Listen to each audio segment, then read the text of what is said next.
নম্বর আয়াতে তিনি বলছেন আল্লাযী খলাকাল মাউত, আমি সৃষ্টি করেছি মৃত্যুকে, ওয়াল হায়াত এবং জীবনকে, শুধুমাত্র একটাই কারণে মানুষ যাতে কি করতে পারে, আহসানু আমালা, যাতে ভালো আমল করতে পারে।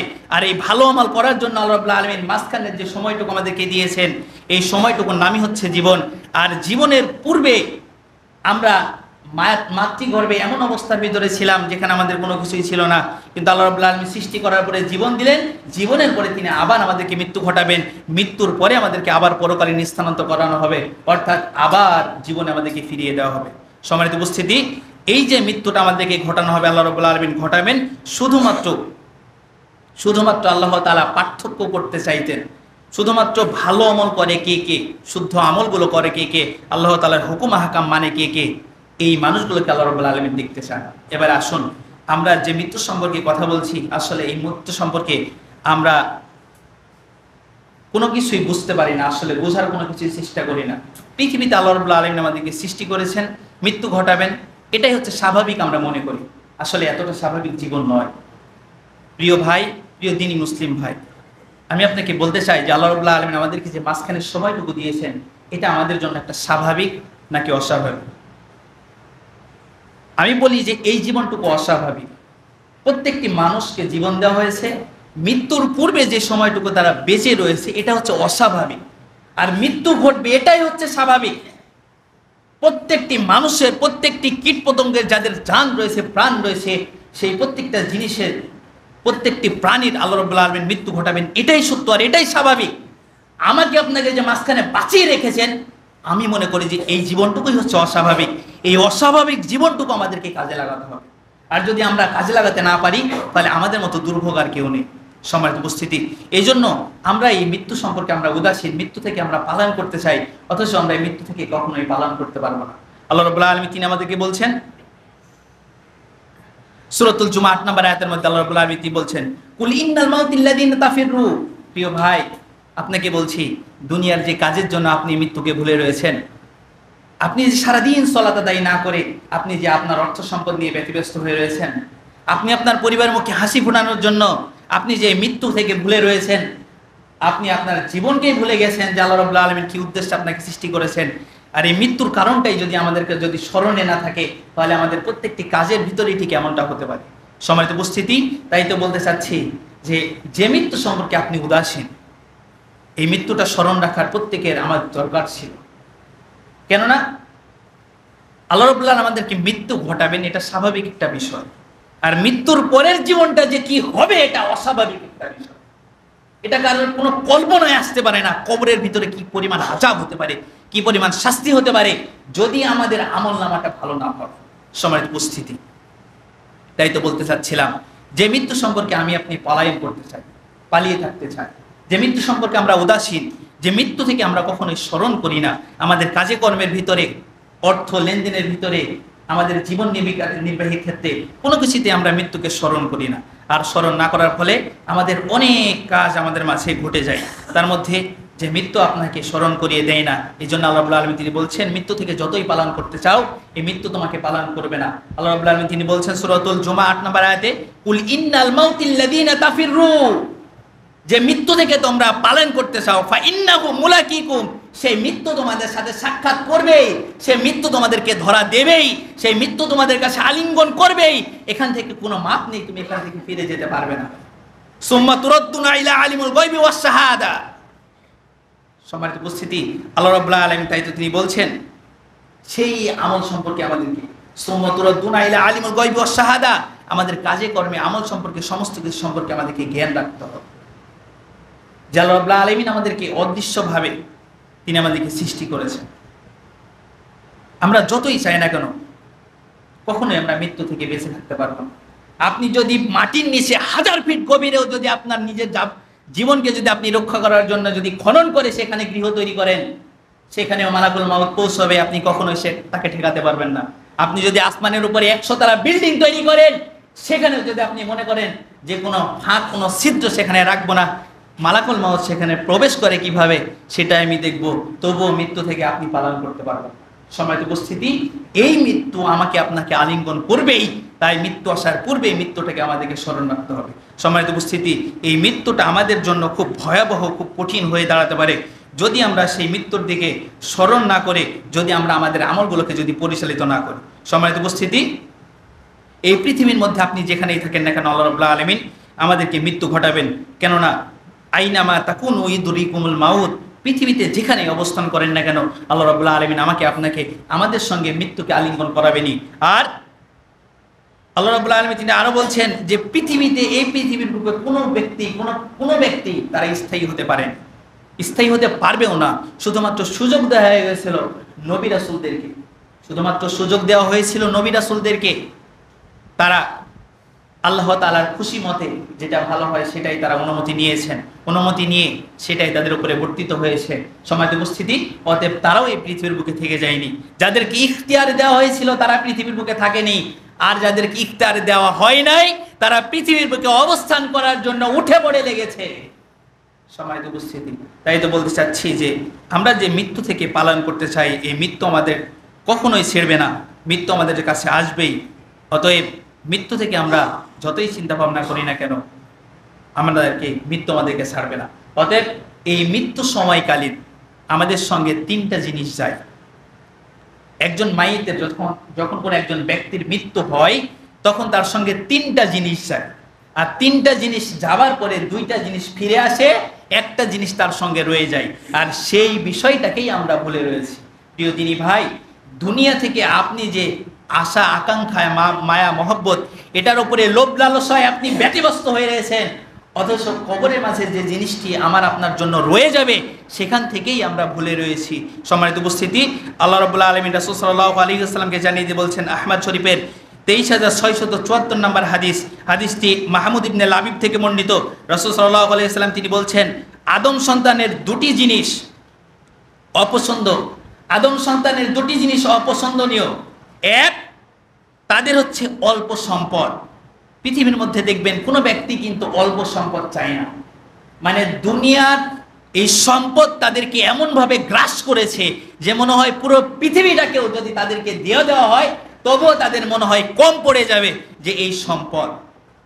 সম্মানিত উপস্থিতি, এই সম্পদের জন্য আমরা কে যে কি করছি এটা ধারণার বাইরে। আজকে আমরা হালাল পন্থা ছেড়ে হারাম পন্থায় বেশিরভাগ মানুষই আমরা উপার্জন করছি, কেননা এই হারাম পন্থায় উপার্জন করা সহজ। হারাম পন্থায় উপার্জন করলে আমাদের পারিশ্রমিকটা বেশি পাওয়া যায়, যার কারণে মানুষ বেশিরভাগই হারাম পন্থায় উপার্জন করছে তাদের সম্পদটাকে বৃদ্ধি করার জন্য। কিন্তু আমি আব্দুর রহিম, আমার বুঝে আসে না এই সম্পদ নিয়ে কি আপনি কবরে যাবেন? মনে হয় আপনার সম্পত্তি রাখার জন্য আপনার কাপড়ের ভেতরে মনে হয় 1000টা পকেট করে দেওয়া হবে, যেখানে আপনার সম্পদগুলোকে একটা একটা করে গচ্ছিত করে দেওয়া হবে। মনে হয় যে এই সম্পত্তি আপনার কবরের মাঝে আপনার কাছে অবস্থান করবে, পরকালে মনে হয় আপনার এই সম্পত্তি আপনাকে উপকার দেবে, পরকালে মনে হয় এই সম্পত্তি আপনাকে সমস্ত বিপদ আপদ থেকে মুক্তি করবে। কিন্তু আমরা যে চিন্তা ভাবনা করে রেখেছি এটা আমাদের চিন্তা ভাবনা ভুল। দুনিয়ার ভিতরে এই লোভ লালসা, এই মায়া মহব্বত, এই অর্থ সম্পদ আমাদেরকে নষ্ট করে ফেলেছে, আমাদের জীবনকে নষ্ট করে ফেলেছে, আমাদের মৃত্যুকে আমাদের কাছ থেকে ভুলিয়ে রেখেছে, আমাদের আমলকে আমাদের কাছ থেকে ভুলিয়ে রেখেছে। অতএব এই সম্পদ থেকে আমাদেরকে বেঁচে থাকতে হবে, আমাদের যতটুকু সম্পদ প্রয়োজন ততটুকু আমাদেরকে গ্রহণ করতে হবে, নতচ সম্পদের মোহে পড়ে আমরা আমাদের আমলকে ভুলে যাব। তাই তো রাসূল সাল্লাল্লাহু আলাইহি ওয়াসাল্লাম তিনি বলছেন, আদম সন্তানের দুইটি জিনিস অপছন্দ। এক নম্বরে হচ্ছে তারা কি করবে, অল্প সম্পদকে অপছন্দ করবে, আর 2 নাম্বার বিষয় হচ্ছে যে তারা কম বয়সকে তারা অপছন্দ করবে। অতএব বয়স তাদেরকে যতই দেওয়া হোক না কেন, কারো 50 বছর তাদের জীবন রয়েছে, তার জিন্দেগি যদি 500 বছর করে দেওয়া যায় তবুও তারা 500 বছর পরে চিন্তা করবে আরো 200-100 বছর পৃথিবীতে বেঁচে থাকা যায় কিনা। আদম সন্তানের ভিতরে এই দুইটা জিনিসের লালসা, এই দুইটা জিনিসের আকাঙ্ক্ষা এত পরিমাণে বৃদ্ধি, তার যৌবনের থেকেও বেশি।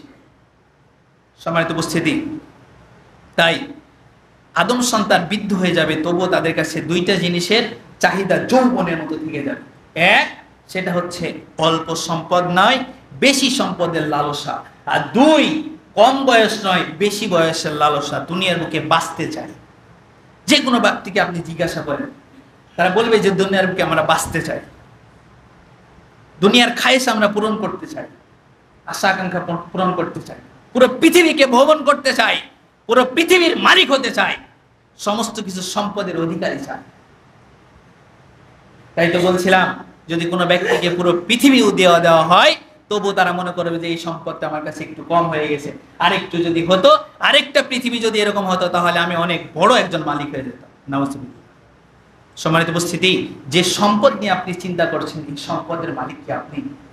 এই সম্পদের মালিক আমি আপনি কখনোই নই। যে সম্পত্তির ওয়ারিশ রয়েছে, সেই সম্পত্তির মালিক আপনি হন কিভাবে? সম্মানিত উপস্থিতি, তাই আমাদেরকে লক্ষ্য রাখতে হবে যে জীবন আমাদেরকে দেওয়া হয়েছে, মৃত্যু আমাদেরকে ঘটানো হবেই। তাই মৃত্যুকে আমাদেরকে স্মরণ রাখতে হবে। জীবন তো পেয়েই আছে, মৃত্যুকে আমাদেরকে স্মরণ রাখতে হবে। কখন মৃত্যু ঘটে যাবে আমরা কেউ কখনোই বুঝতে পারবো না। অতএব এই মৃত্যুকে আমাদেরকে স্মরণ রাখতে হবে। যদি মৃত্যুকে স্মরণ না রাখি, তাহলে অবশ্যই আমাদের জন্য বিপদ রয়েছে। সম্মানিত উপস্থিতি, এবারে বলতে চাই, মৃত্যু হচ্ছে দুই প্রকার। এক হচ্ছে ভালো মৃত্যু, আর দুই হচ্ছে খারাপ মৃত্যু।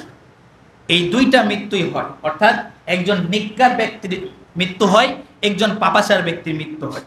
তো এই দুইটা ব্যক্তির মৃত্যুর ভিতরে কিছু কিছু উদাহরণ রাসূল সাল্লাল্লাহু আলাইহি ওয়াসাল্লাম কিছু নিদর্শন আমাদেরকে দিয়ে গেছে। সম্মানিত উপস্থিতি, এখন বলতে চাই যে দুই প্রকার ব্যক্তির মৃত্যুর ভিতরে আমাদের যে সকল মৃত্যুগুলো দেখিয়ে গেছেন রাসূল সাল্লাল্লাহু আলাইহি ওয়াসাল্লাম, ভালো মৃত্যুর কিছু কতিপয় কারণ। ভালো মৃত্যুর কতিপয় কারণ হিসেবে রাসূল সাল্লাল্লাহু আলাইহি ওয়াসাল্লাম তিনি বলছেন, যখন কোনো ব্যক্তি মৃত্যুবরণ করবে, যখন কোনো ব্যক্তি মৃত্যুবরণ করবে, মৃত্যুর সময় তার জবানে লা ইলাহা ইল্লাল্লাহ পাঠ করবে। মান কানা আখির কালিমাতি লা ইলাহা ইল্লাল্লাহ, যে ব্যক্তির মৃত্যুর সময় জবানে লা ইলাহা ইল্লাল্লাহ বলবে, সেই ব্যক্তি জান্নাতি। ফাদাখালাল জান্নাহ, সেই ব্যক্তি জান্নাতের ভিতরে প্রবেশ করবে। এক হাদিসটি আবু দাউদের ভিতরে এসেছে, রাসূল সাল্লাল্লাহু আলাইহি ওয়াসাল্লাম তিনি বলছেন, যে ব্যক্তি মৃত্যুর সময় কালিমা পাঠ করতে পারবে, যার মুখে জবানে কালিমা আসবে, সেই ব্যক্তি জান্নাতে প্রবেশ করবে। আবু দাউদের 3116 নম্বর হাদিস। দুই নাম্বার, রাসূল সাল্লাল্লাহু আলাইহি ওয়াসাল্লাম তিনি বলছেন, দুই নাম্বার ব্যক্তি হচ্ছে যারা ভালো মৃত্যুর ভিতরে গণ্য। দুই নাম্বার বিষয় হচ্ছে ওয়ালা তাহসাবানাল্লাযীনা কুতিলু। আল্লাহ রাব্বুল আলামিন তিনি বলছেন যে যে সমস্ত ব্যক্তি পৃথিবীর বুক থেকে শাহাদত বরণ করে গেছে, তোমরা তাদেরকে মৃত বলো না।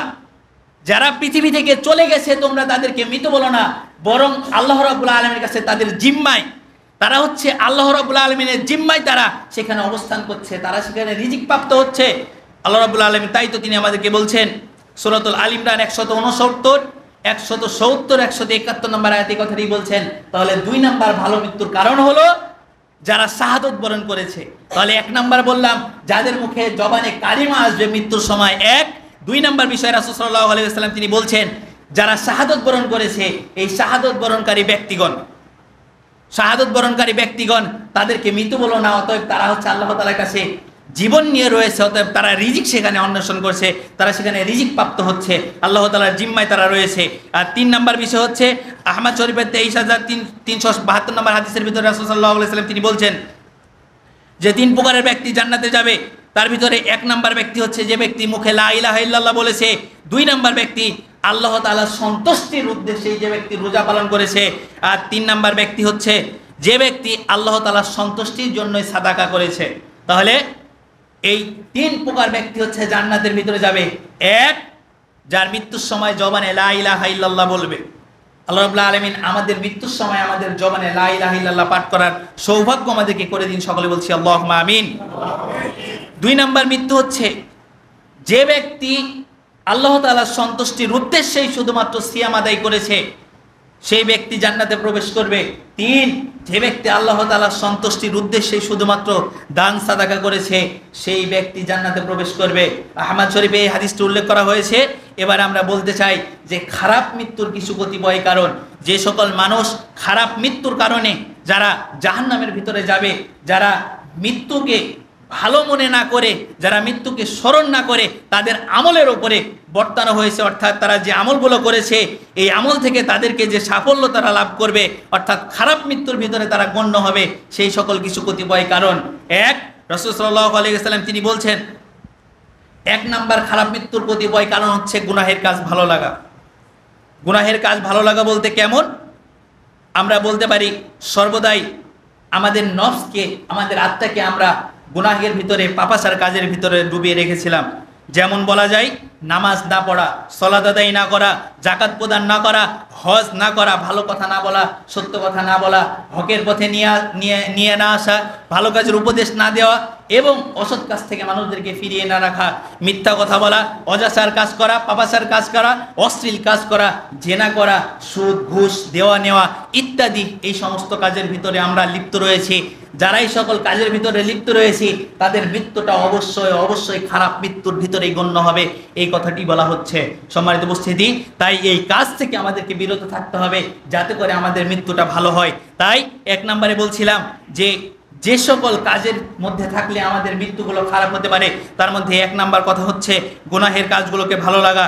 দুনিয়ার সকল গুনাহের কাজগুলো থেকে আমাদেরকে বাঁচিয়ে রাখতে হবে বা বাঁচিয়ে থাকতে হবে। কেননা গুনাহের কাজের উপরে যদি আমরা থাকি তাহলে সেই কাজের উপরে যদি আমাদের মৃত্যু হয় তাহলে সেই কাজেই আমাদেরকে তাদের সঙ্গে হাসর নাসর হবে। কেননা রাসূল সাল্লাল্লাহু আলাইহি ওয়াসাল্লাম তিনি বলছেন, ইন্নামাল আ'মালু বিল খাওয়াতিম। বুখারী শরীফের ভিতরে এসেছে হাদিসটি যে কাজের উপরে যার মৃত্যু হবে তার সাথেই তার হাসর নাসর হবে। সম্মানিত উপস্থিতি, অতএব যদি আমার কাজটা যদি সুদের সাথে থেকে মৃত্যু হয় তাহলে আমার মৃত্যুটা ভালো হতে পারে, এটা কোশ্চিনকালেও ভালো হতে পারে না। আমার যখন মৃত্যু ঘটবে তখন যদি আমি মিথ্যা কথার উপরে থাকি তখন আমার আমলটা, আমার মৃত্যুটা কখনোই ভালো হতে পারে না। আমি যখন ব্যবসা করব, ব্যবসায় কম দিচ্ছি, এই ব্যবসায় কম দিতে যদি আমার মৃত্যু ঘটে যায় তাহলে আমার মৃত্যুটা কখনোই ভালো মৃত্যু হতে পারে না। আমি পাপাচার অশ্লীল কাজ করছি, জেনা করছি, ঘুষ খাচ্ছি, জেনা ব্যভিচার করছি, এই কাজের মধ্যে লিপ্ত যখন রয়েছি তখনই যদি আমার মৃত্যু ঘটে যায়, আমার নির্দিষ্ট সময় যদি ফুরিয়ে যায়, তাহলে সেই সময় যদি আমাদের মৃত্যু ঘটে যায় তাহলে সেই মৃত্যু কখনোই আমাদের জন্য ভালো আকাঙ্ক্ষা বয়ে আনতে পারে না। অতএব সেই মৃত্যু খারাপ, সেই মৃত্যু খারাপের দিকেই বর্তিত হবে। অতএব সেই মৃত্যু আমাদের জন্য খারাপই হবে, খারাপ কিছু বয়ে আনবে। কেননা বুখারী শরীফের হাদিসের ভিতরে বলা হচ্ছে, আর সেই খারাপ সঙ্গীটাই পরকালীন আমাদের কাছে, তার সঙ্গেই আমাদেরকে হিসাব নিকাশ করা হবে, হাসর নাসর করানো হবে। কেননা ইন্নামাল আ'মালু বিল খাওয়াতিম, মানুষের শেষ আমলের সঙ্গেই তাদের হাসর নাসর করানো হবে। সম্মানিত উপস্থিতি, তাই আমাদেরকে লক্ষ্য রাখতে হবে, আমাদেরকে স্মরণ রাখতে হবে প্রত্যেকটি কাজের ক্ষেত্রে, আমি যে পাপের কাজটি করতে চলেছি, আমি যে জেনা করছি, না জানি এখনই আমার মৃত্যু ঘটে যেতে পারে। যদি এখনই আমার মৃত্যু ঘটে যায় তাহলে আমি আল্লাহ তাআলার কাছে কি জবাব দেব? আমি যে সালাত আদায় করিনি, এই সালাত আদায় না করার কারণে যদি এখন জোহরের সালাত আদায় করে আসরের পূর্বেই যদি মৃত্যু ঘটে যায়, আসরের পরে যদি মৃত্যু ঘটে যায়, জোহরের সালাত যদি আদায় না করি তাহলে আল্লাহ তাআলার কাছে কি জবাব দিব? যদি আমি আসরের সালাতের আজান হচ্ছে, যদি আমি সেই সময় যদি সালাতে না আসি, সেই সময় যদি আমার মৃত্যু ঘটে যায় তাহলে আল্লাহ তাআলার কাছে কি জবাব দেব? সম্মানিত উপস্থিতি, আমি যাকাত প্রদান করতেছি না, আমার নির্দিষ্ট পরিমাণে আমার হক রয়েছে, নির্দিষ্ট পরিমাণে আমার সম্পদ রয়েছে, এই সম্পদ থাকার কারণে আমার সেখানে জাকাত বৈধ হয়েছে, তবুও আমি জাকাত আদায় করছি না, এই সময় যদি আমার মৃত্যু ঘটে যায় তাহলে আমার মৃত্যুটা কিভাবে ভালো হতে পারে? অতএব আমাদের মৃত্যুটা তখন খারাপ বলেই গণ্য হবে। সম্মানিত উপস্থিতি, আল্লাহ রাব্বুল আলামিন এই সমস্ত খারাপ মৃত্যু থেকে আমাদেরকে বেঁচে থেকে ভালো মৃত্যুর সাথে আমাদেরকে আলিঙ্গন করার তৌফিক দান করুন। সকলে বলছি আল্লাহুম্মা আমিন।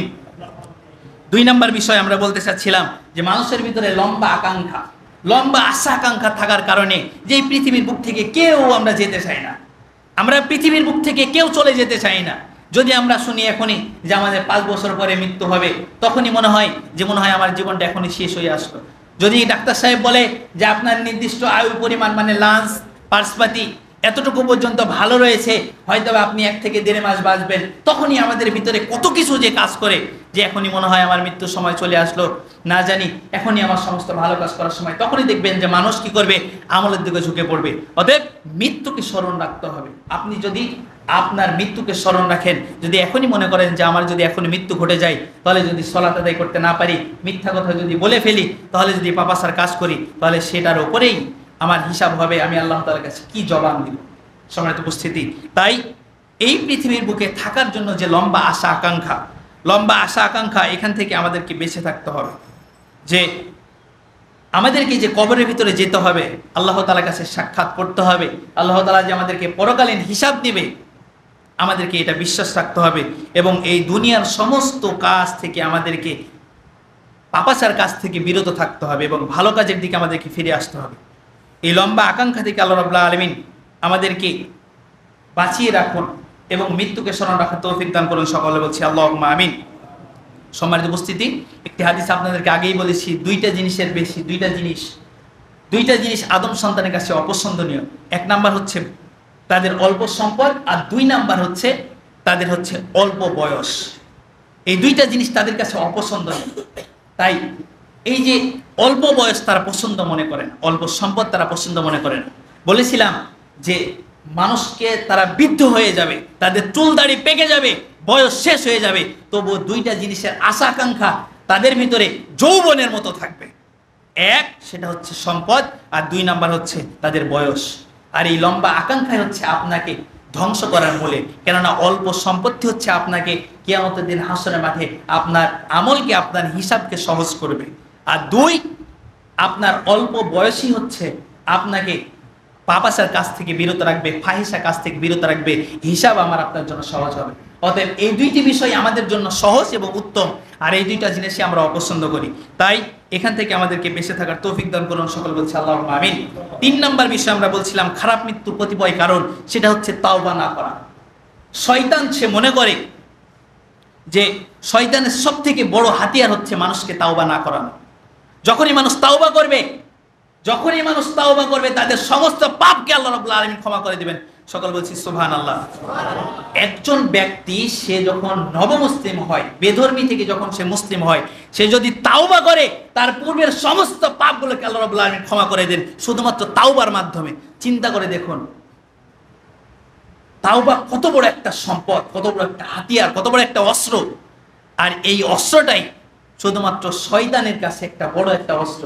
যদি কোনো ব্যক্তিকে তাওবা করাতে না পারে, এটাই হচ্ছে তার কাছে বড় অস্ত্র, সে সেখান থেকে বড় সাফল্য লাভ করে। সম্মানিত উপস্থিতি, তাই তো বলছিলাম যদি কোনো ব্যক্তিকে শয়তান তাওবা করাতে না পারে তবেই সে সাফল্য, আর শয়তানের এটাই হচ্ছে সব থেকে বড় হাতিয়ার। তাই আমরা সর্বক্ষণিক মানুষ তাওবা করি না। দেখবেন কথায় কথায় আমরা যে কোনো পাপ কাজ করে বসি, কিন্তু আমরা তাওবা করি না। যখনই আপনি কোনো পাপ কাজ করুন, যখনই আপনি কোনো পাপ কাজ করে ফেলেন, সেটা মানুষের কাছে পর্যালোচনা না করে আল্লাহ তাআলার কাছে আলোচনা করুন। আল্লাহর কাছে বলুন, আল্লাহ আমি অমুক পাপটা করে ফেলেছি, আমি তাওবা করছি, ওয়াল্লাহি আল্লাহর কসম আমি এই তাওবা করে জীবনে কোনোদিন আর এই পাপের কাজে আমি সেদিকে অগ্রসর হব না। আর যদি আপনি তাওবা করতে না পারেন, তাহলে আপনার আমলটা আপনাকে, সেই পাপটা আপনাকে দীর্ঘদিন ধরে আপনাকে কুরে করে খাবে, আপনার মনের ভিতরে কুরে করে খাবে, মানুষের কাছে সেটা পর্যালোচনা হবে, পরকালে কিয়ামতের দিন সেটাও আপনার কাছে হিসাব চাইবে। সম্মানিত উপস্থিতি, তাই আমাদেরকে তাওবা না করা হচ্ছে এটা শয়তানের হাতিয়ার। আর সার্বক্ষণিক আমরা আস্তাগফিরুল্লাহ আল্লাযী লা ইলাহা ইল্লা হুয়াল হাইয়ুল কাইয়্যুম ওয়া আতুবু ইলাইহি আল্লাহুম্মা আনতা রাব্বি লা ইলাহা ইল্লা আনতা খালাকতানি। এই যত প্রকারের যাবতীয় তাওবা, সেই তাওবাগুলো আল্লাহ রাব্বুল আলামিন আমাদেরকে সার্বক্ষণিক পাঠ করার তৌফিক দান করুন। সকল বলছি আল্লাহুম্মা আমিন। সকলে পাঠ করছি আস্তাগফিরুল্লাহ। সম্মানিত উপস্থিতি, এরপরে সংক্ষেপে, সময় যেহেতু সংকীর্ণ, আর কোনো কথা বাড়াতে চাচ্ছি না। খারাপ মৃত্যুর আরেকটা কতিপয় কারণ হচ্ছে মানুষ আত্মহত্যা করবে।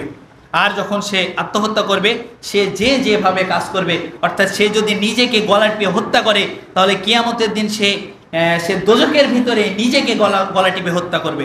কোনো ব্যক্তি যদি নিজেকে আঘাত করে, কিয়ামতের দিন সেই ব্যক্তি সে নিজেকেই আঘাত করবে। তাই এই সমস্ত বিষয়গুলো থেকে লক্ষ্য রাখতে হবে আমাদেরকে। আত্মহত্যা থেকে, এরকম এত বড় একটা ভয়াবহ পাপ থেকে আমাদেরকে বেঁচে থাকতে হবে। আল্লাহ রাব্বুল আলামিন তৌফিক দান করুন। সকল বলছি আল্লাহুম্মা আমিন। আরেকটা বিষয় হচ্ছে লোক দেখানো ইবাদত। আমরা 5 নম্বর বিষয় বলছিলাম খারাপ মৃত্যুর কতিপয় কারণ হচ্ছে লোক দেখানো ইবাদত। আমি আপনি এক ওয়াক্ত সালাত আদায় করেছি, বাকি ওয়াক্ত নেই। একজন মানুষকে দেখলাম আমার গুরুজন, তাকে দেখে সালাতে গেলাম। কেউ একজন ডাকলো, তার সঙ্গে সালাতে গেলাম, বাকি সময় নেই। এই লোক দেখানো সালাতের কোনো প্রয়োজন নেই, লোক দেখানো ইবাদতের কোনো প্রয়োজন নেই। আপনি জালসার প্যান্ডেলে গিয়ে আপনি দান করবেন, বলবেন যে অমুক ব্যক্তি 10,000 টাকা দান করেছে, অমুক ব্যক্তি দানশীল, এমন দানের কোনো প্রয়োজন নেই। এই লোক দেখানো ইবাদতটাই আপনার খারাপ মৃত্যুর কারণ হয়ে দাঁড়াতে পারে। সম্মানিত উপস্থিতি, তাই তো বলছিলাম এই লোক দেখানো ইবাদত থেকে আমাদেরকে বেঁচে থাকতে হবে। কেননা সূরাতুল মাউন 4 নম্বর, 5 নম্বর, 6 নম্বর আয়াত আল্লাহ রাব্বুল আলামিন তিনি বলছেন, ফাওয়াইলুল লিল মুসাল্লিন, দুর্ভোগ সেই সমস্ত মুসল্লিদের জন্য যারা কি করে, আল্লাযীনা হুম ফি সালাতিহিম খাশিউন, যারা আল্লাহ তাআলার জন্য সন্তুষ্টির উদ্দেশ্যে নয়, যারা কি করে লোক দেখানোর জন্য সালাত আদায় করে, সেই সমস্ত ব্যক্তির জন্য দুর্ভোগ। সম্মানিত উপস্থিতি, তাই লোক দেখানোর জন্য কোনো ইবাদত নয়। ততক্ষণ পর্যন্ত আল্লাহ রাব্বুল আলামিন আপনাকে স্মরণ রাখবেন যতক্ষণ পর্যন্ত আপনি আল্লাহ তাআলাকে স্মরণ রাখবেন। হাদিস মুসলিম শরীফের 2877 নম্বর হাদিস। অতএব আপনি যতক্ষণ স্মরণ রাখবেন আল্লাহ তাআলাকে, আল্লাহ তাআলা আপনাকে ততক্ষণ স্মরণ রাখবে। তাই লোক দেখানোর জন্য ইবাদত নয়, লোক দেখানোর জন্য কোনো কাজ নয়, আল্লাহ তাআলা সন্তুষ্টির উদ্দেশ্যেই আমাদেরকে কাজ করতে হবে। মুমিন গুনাহের ব্যাপারে নিজের উপরে এমন চিন্তা ভাবনা করবে যে তার মাথার উপরে একটা বিশাল পাহাড় অবস্থান করছে, না জানি কখন সেই পাহাড়টা নিজের উপরে ধসে পড়বে। যখনই মৃত্যু ঘটে যাবে তখনই মনে করবেন যে পাহাড়টা ধসে পড়েছে, তখন আর আপনার কাজ করার, আমল করার কোনো কিছু সুযোগ থাকবে না। তাই মুমিন যে নিজেকে মুমিন মনে করে, নিজে যে আমলদার অর্থাৎ ইমানদার ব্যক্তি, সে সবসময় মনে করবে যে আমার মাথার উপরে একটা পাহাড় অবস্থান করছে, না জানি কখন সেটা ধসে পড়বে। সে মৃত্যুকে স্মরণ রাখবে ঠিক এইভাবে যে মনে করবে যে আমার মাথার উপর একটা পাহাড় অবস্থান করছে, না জানি কখনই ধসে পড়বে। তার পূর্বেই, ধসে পড়ার পূর্বেই আমাদেরকে মৃত্যুকে স্মরণ রেখে আমাদেরকে আমল করতে হবে। সম্মানিত উপস্থিতি, এই খারাপ সকল মৃত্যু থেকে আমাদেরকে বেঁচে থাকার তৌফিক দান করুন সকল, বলছি আল্লাহুম্মা আমিন। সর্বশেষ যে বিষয়গুলো আমরা জানতে চাচ্ছিলাম, ভালো মৃত্যুর জন্য কতিপয় কিছু কারণ হতে পারে। আপনি সবসময় তাওবা করবেন, তুবু ইলাল্লাহি তাওবাতুন নাসুহা। এরপরে সূরাতুন নূর 31 নম্বর আয়াতে আল্লাহ এটাই বলছেন, তোমরা তাওবা করো। তাওবা হচ্ছে অনেক বড় একটা হাতিয়ার, অনেক বড় একটা অস্ত্র। এমন তাওবা করুন যেটা হচ্ছে নাসুহাতার বা সঠিক তাওবা। আর এই তাওবার কারণে আপনার জীবনের সমস্ত পাপগুলোকে আল্লাহ রাব্বুল আলামিন ক্ষমা করে দেবেন। সকল বলছি আলহামদুলিল্লাহ। সম্মানিত উপস্থিতি, তাই আমাদেরকে তাওবা করতে হবে। আর 2 নম্বর বিষয় হচ্ছে লম্বা আশা আকাঙ্ক্ষা থেকে আমাদেরকে বেঁচে থাকতে হবে। দুনিয়া আমাদের জন্য অল্প কিছু সময়, এই অল্প সময় আমাদের কিছু ভালো আমল করতে হবে, এটা আমাদেরকে চিন্তা ভাবনা করতে হবে এবং আমাদেরকে সার্বক্ষণিক তাকওয়ার চিন্তা ভাবনা করতে হবে। আল্লাহ তাআলার কাছে সবথেকে গ্রহণযোগ্য বিষয় হচ্ছে তাকওয়া। তিনি তাকওয়া ছাড়া কোনো কিছু গ্রহণ করেন না। সম্মানিত উপস্থিতি, তাই আমাদেরকে সার্বক্ষণিক তাকওয়ার অবলম্বন করতে হবে, তাওবা করতে হবে, তাওবা ইস্তিগফার করতে হবে, ভালো কাজের মধ্যে থাকতে হবে, সালাতের মধ্যে থাকতে হবে। এবং আল্লাহ রাব্বুল আলামিন এই যাবতীয় বিষয়গুলোকে আমাদেরকে বুঝে শুনে আমল করার তৌফিক দান করুন। সকলে বলছি আল্লাহুম্মা আমিন। আল্লাহ রাব্বুল আলামিন আমাদেরকে পাঠিয়েছেন পৃথিবীতে কি জন্য? সূরাতুল মুলকের 2 নম্বর আয়াতে বলছেন, আবারও বলছি স্মরণ রাখুন, আল্লাযী খালাকাল মাউত ওয়াল হায়াতা লিয়াবলুয়াকুম আইয়ুকুম আহসানু আমালা। আমাকে আপনাকে পরীক্ষা করার জন্য পাঠানো হয়েছে। আহসানু আমালা, সুন্দর যাতে আমল করতে পারি। সম্মানিত উপস্থিতি, সম্মানিত দিনী ভাই, আমাকে আপনাকে যে অস্বাভাবিক একটু সময় দেওয়া হয়েছে, আমরা যে অস্বাভাবিক সময়টা পেয়েছি, জীবন এখন আমাদের রয়েছে, এই অস্বাভাবিক সময়টুকু আল্লাহ রাব্বুল আলামিন আমাদেরকে ভালো আমলের সাথে গ্রহণ করে আমাদের মৃত্যুটাকে ভালো মৃত্যু হিসেবে আমরা গ্রহণ করে নিতে পারি। আল্লাহ রাব্বুল আলামিন সেই তৌফিক দান করুন। সকল বলছি আল্লাহুম্মা আমিন। কতিপয় যত ধরনের খারাপ মৃত্যু রয়েছে, সকল মৃত্যু থেকে আমাদেরকে বেঁচে থাকার তৌফিক দান করুন। সকল পাপাচার গুনাহের কাছ থেকে আমাদেরকে বেঁচে থাকার তৌফিক দান করুন। সকল বলছি আল্লাহুম্মা আমিন। এবং আল্লাহ রাব্বুল আলামিন আমাদেরকে এই মৃত্যুকে সার্বক্ষণিক স্মরণ রেখে আল্লাহ রাব্বুল আলামিন আমাদেরকে সার্বক্ষণিক ভালো কাজ করার তৌফিক দান করুন। সকল বলছি আল্লাহুম্মা আমিন। এই বলে আজকের সংক্ষিপ্ত খুতবা ইতি করছি। ওয়া মা আলাইহিল বালাগ। আসসালামু আলাইকুম ওয়া রাহমাতুল্লাহি ওয়া বারাকাতুহু।